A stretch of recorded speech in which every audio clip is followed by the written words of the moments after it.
प्रिय छात्रों, आपका ऑनलाइन क्लासेस में फिर से स्वागत है। आज हम रसायन विज्ञान में विलयन चैप्टर में पढ़ेंगे कक्षा 12 में मोल प्रभाज।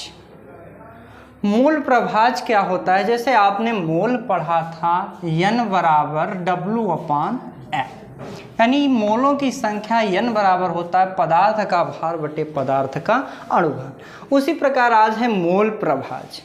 तो मोल प्रभाज होता क्या है कि विलयन के किसी एक घटक के मोलों की संख्या और विलयन में उपस्थित उसके सभी घटकों के मोलों की कुल संख्या के अनुपात को मोल प्रभाज कहते हैं। यानी मान लेते हैं, माना किसी विलय के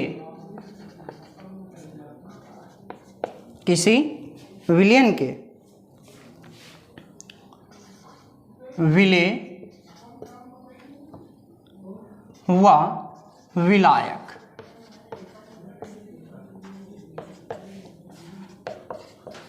के मोल क्रमशः स्मॉल n व कैपिटल N है।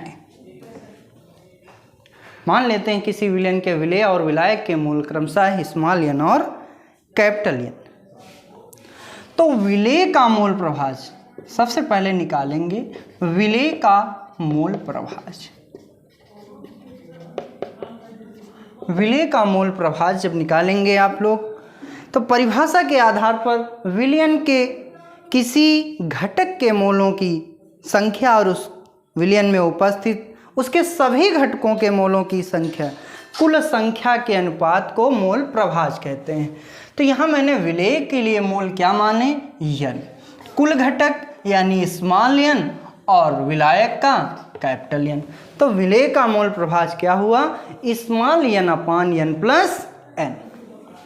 इसी प्रकार आपका हो जाएगा विलायक का मोल प्रभाज। विलायक का मोल प्रभाज, विलायक के लिए आपके मोल हैं कैपिटल N और कुल मोलों की संख्या है n प्लस n। तो यानी आपका विलायक का मोल प्रभाज हो जाएगा n/n प्लस n। कहने का मतलब किसी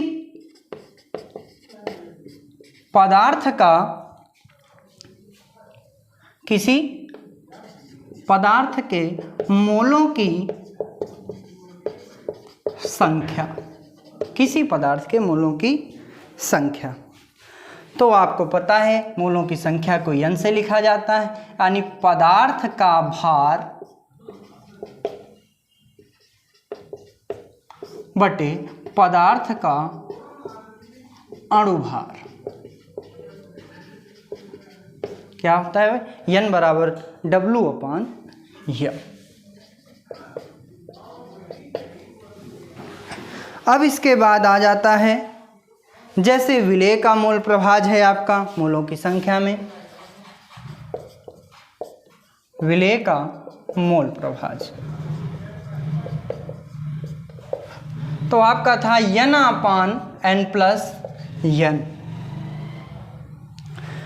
तो मोलों की संख्या n बराबर W/M, पुनः फिर n के स्थान में रखेंगे आप W/M, और विलायक के लिए मान लेते हैं पदार्थ का भार कैपिटल W और इसका मान कैपिटल N।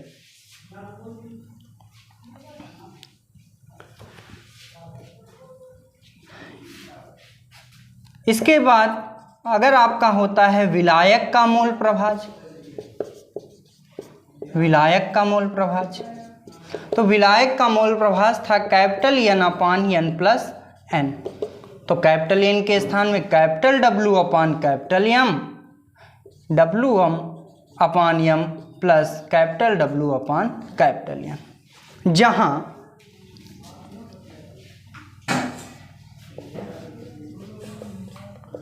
जहां स्मॉल w विलय का भार, स्मॉल m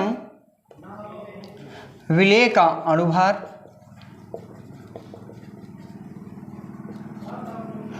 कैपिटल W विलायक का भार और कैपिटल M विलायक का अणुभार।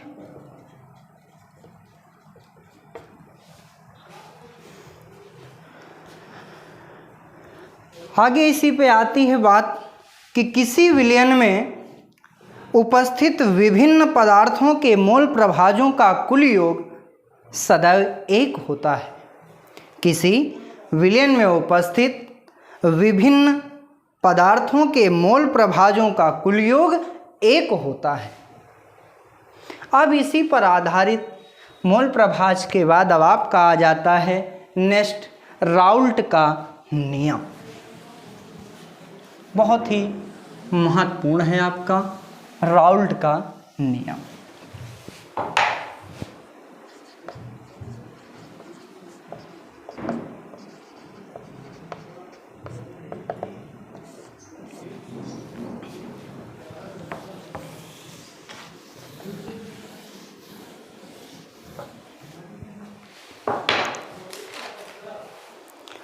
राउल्ट का नियम यह था, किसी तन विलयन में विलेय के मोल प्रभाज का मान विलयन में उपस्थित के आपेक्षिक वाष्प दाब अवनमन के बराबर होता है। किसी तन विलयन में विलेय का मोल प्रभाज का मान विलयन के आपेक्षिक वाष्प दाब अवनमन के बराबर होता है।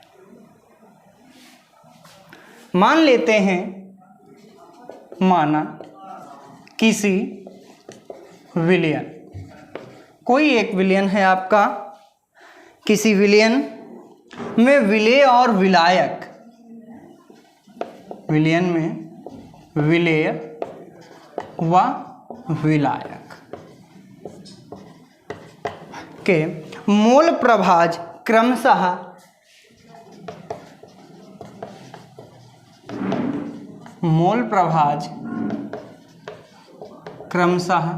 स्मॉल n व कैपिटल N है। तो मोल प्रभाज क्या होगा? मोल प्रभाज इक्वल टू आपका होगा small n upon n plus n। जैसा कि आपको पीछे मैंने बताया, पदार्थ के मोलों की संख्या और कुल घटक मोलों की संख्या मोल प्रभाज कहलाती है। अगर इसी प्रकार मान लिया जाए किसी विलयन के, मान लेते हैं, माना किसी विलयन में विलेय व विलायक के वाष्प दाब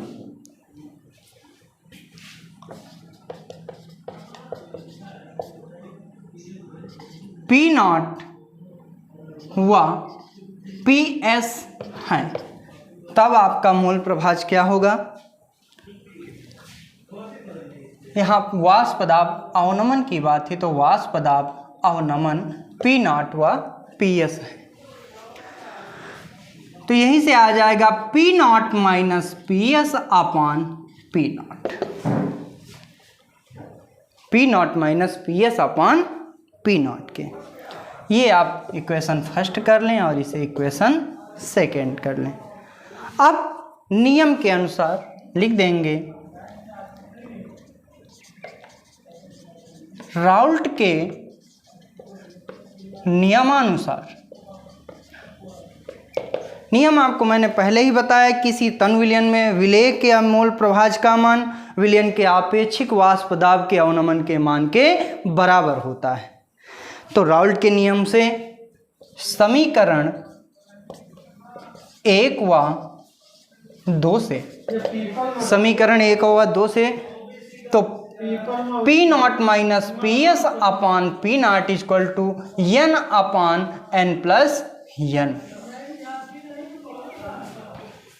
यही आपका राउल्ट का नियम है।